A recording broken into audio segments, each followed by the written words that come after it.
Here we have a USB flash drive that was mailed over to us from Citrus Heights, California, same state. And let's read what the customer wrote. Book fell and hit while in use. Plug moves. Looks like connectors to board have pulled off. Without wasting any time, let's take a look at the board and see what's going on. The internal of the thumb drive looks something like this. And that's the shell, the housing. We're not going to be working on the housing, of course. We're going to be working on the motherboard. So let's do it. So here we have a USB 3.0 connector. And he said the connector, oh, look at this.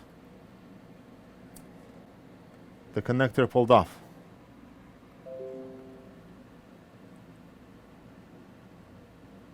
Whoa. All the pads are missing. Or maybe some of the pads are missing. I see a pad here, I see a pad here, and a pad here. And the rest are totally gone. Wow. Let's get rid of this one, unless it's still soldered on this side and that side. We do not know. Yeah. And if we look at the connector, we can see all the ripped pads. Right now, we're not going to restore the traces for all those pads. We're going to use this drive as a USB 2.0 instead of 3.0. And to do that, we're going to be using the ground pad, the positive pad, and then D minus and D plus. So we have to restore two pads. We have to restore 2 pads, and we're going to be using this, and this. And the rest we're not going to worry about.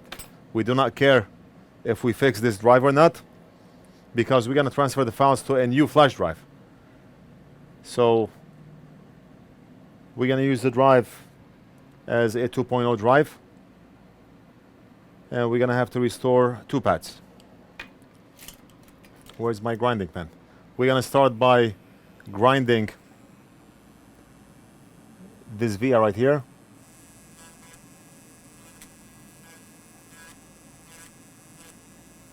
And we're going to grind this one right here.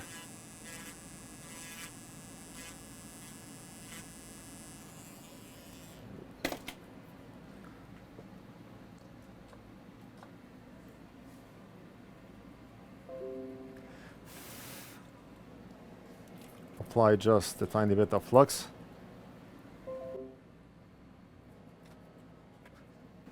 We are getting a lot of orders for the microscope. And right now I do not have the board held by a board holder. I just want to apply a blob right here. And a blob right here.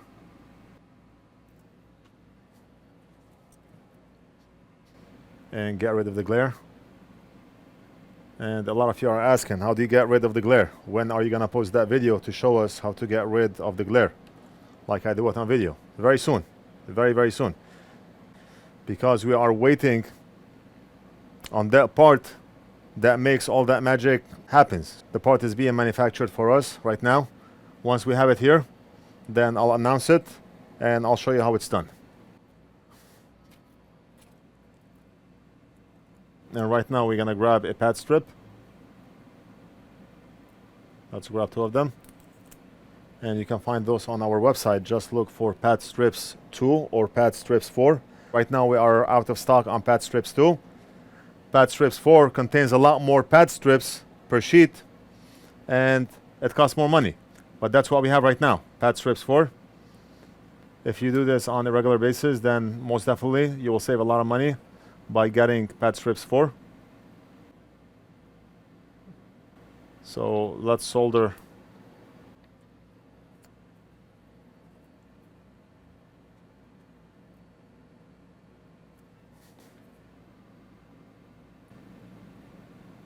just get rid of this leftover piece.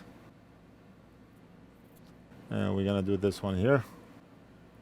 The other way of doing it would be to run wires from a USB 2.0 socket directly here without having to solder a pad strip. But you're gonna risk ripping whatever is left over from this via. I do not want that, so we're gonna do it the safe way. Anytime we are working with data recovery, we always take the safe route because data is important. The customer is paying expedited service and he's paying a lot of money to recover data of this drive, so we want to do this as safely as possible. And how do you like that crooked pad strip? You just have to wait until I fix it. I have a bucket here full of donor flash drives, USB sockets, and all that good stuff.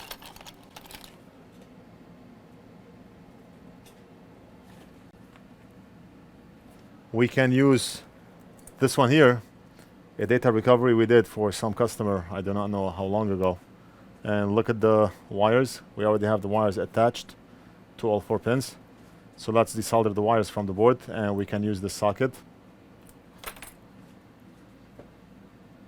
Remove this, and remove this.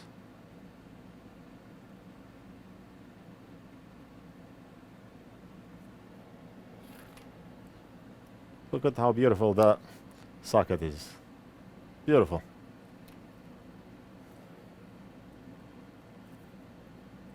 If you do not like spiders, do not look at this socket. Right now, I do not care how nice or ugly those wires look. All I need to do is connect each wire to its respected pad on the drive, recover data, transfer the files over to a new flash drive, and the job is done. So the way the connector sits right now, first wire goes to ground, last wire from the top goes right here, this wire goes here, and this wire goes here. Simple, right?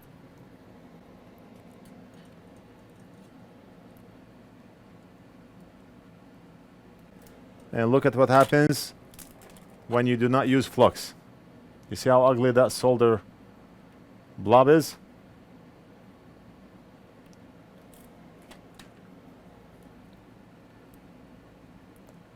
Okay. Ho ho, nice.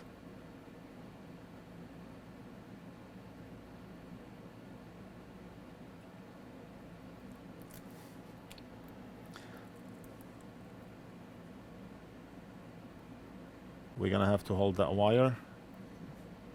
10, and we're good. Now all we have to do is solder those wires and we should be good.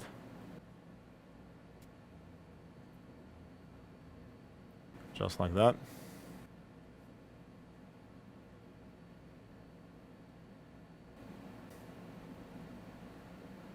And like I said, we do not care how nice or ugly this looks.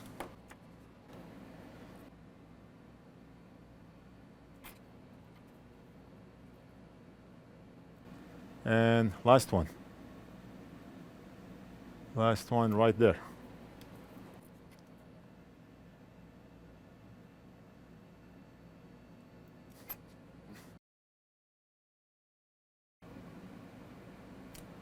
And done. As long as we have all 4 wires connected, we're good.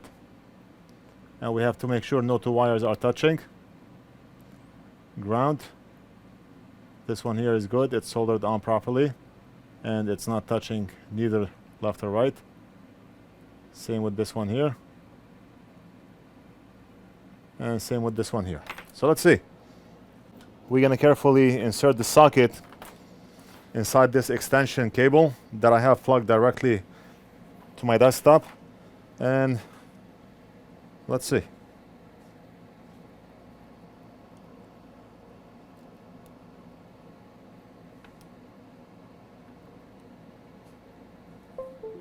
See?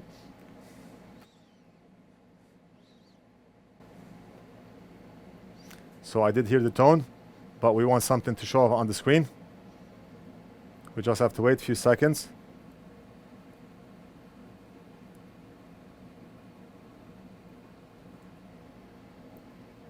And right there. Beautiful. Beautiful.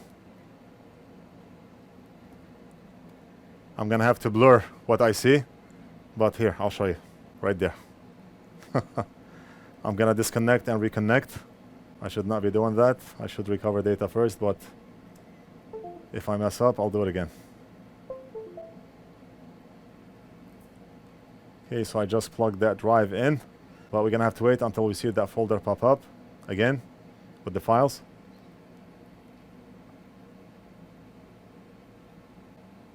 Right there. Beautiful. Beautiful. The job is done. So I'm gonna back up the files and we're done.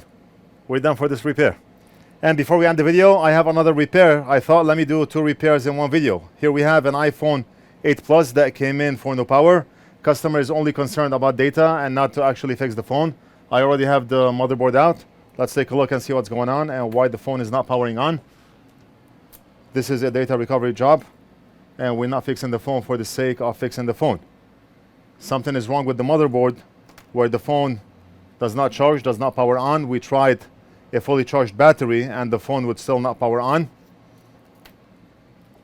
And the amp meter goes black when you plug the charging cable in, and that tells me that we have a short circuit on the board. Based on my experience working on those phones, let's go ahead and measure the main rail for a short.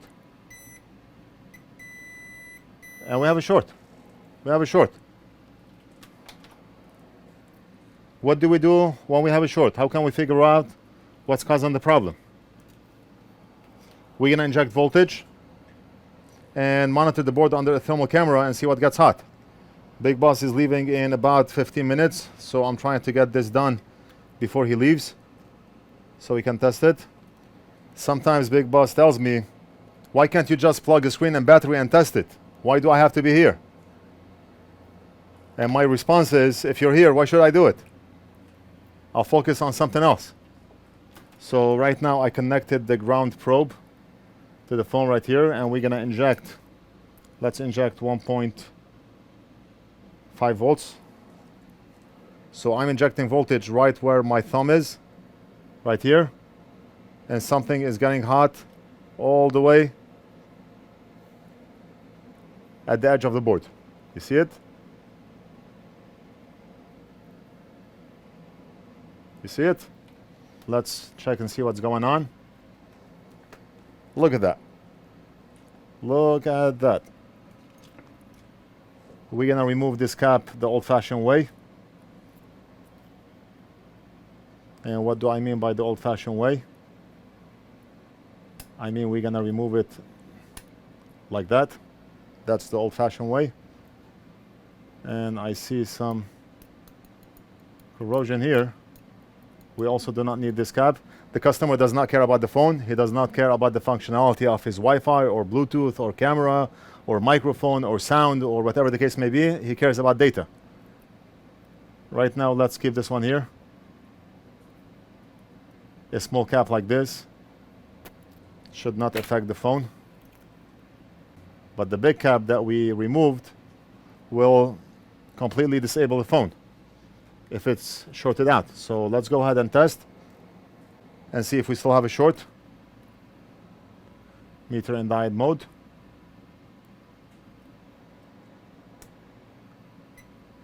And look at that. Now we are reading 0.3 voltage drop and not 0. So right now we are reading 0.33 voltage drop and the phone is most likely fixed. Let me give this to Big Boss to reassemble and test quick. I'm almost certain the phone is fixed. I'll be back. Okay, so Big Boss let me down. What can he do? He let me down. He's working on an HP Spectre laptop, disassembling, and he asked that I do this myself. I test the phone myself.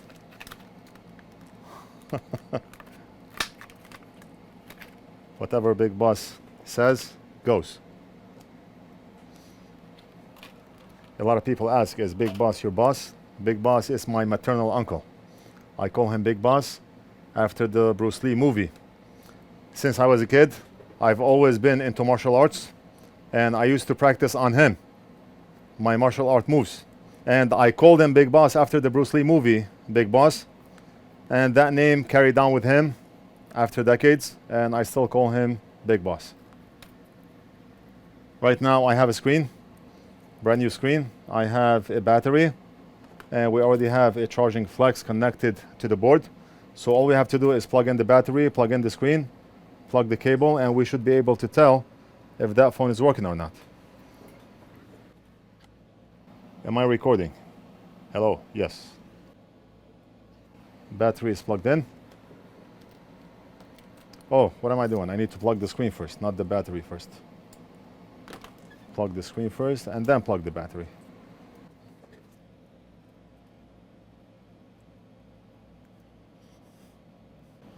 Okay, so the screen is connected.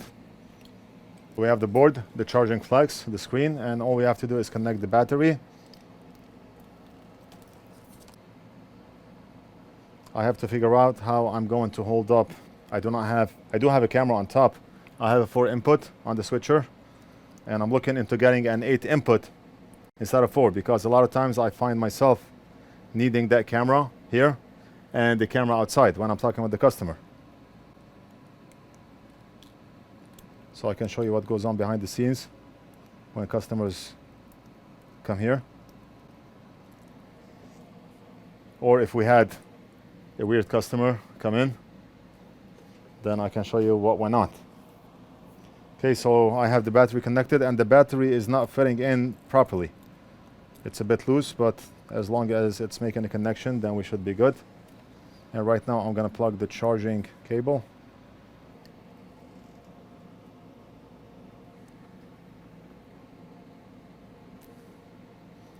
I do not know if everything is making a connection or not. I do not see anything on. Oh, here, right there, right there. Told you. Done. We're done. Let's wait until the operating system boots up. What did I say? We're done.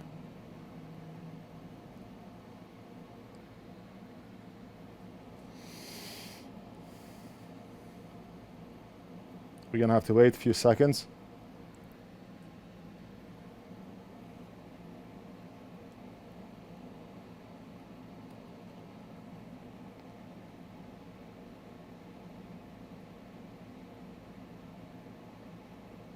Unless, of course, the phone does not want to boot up.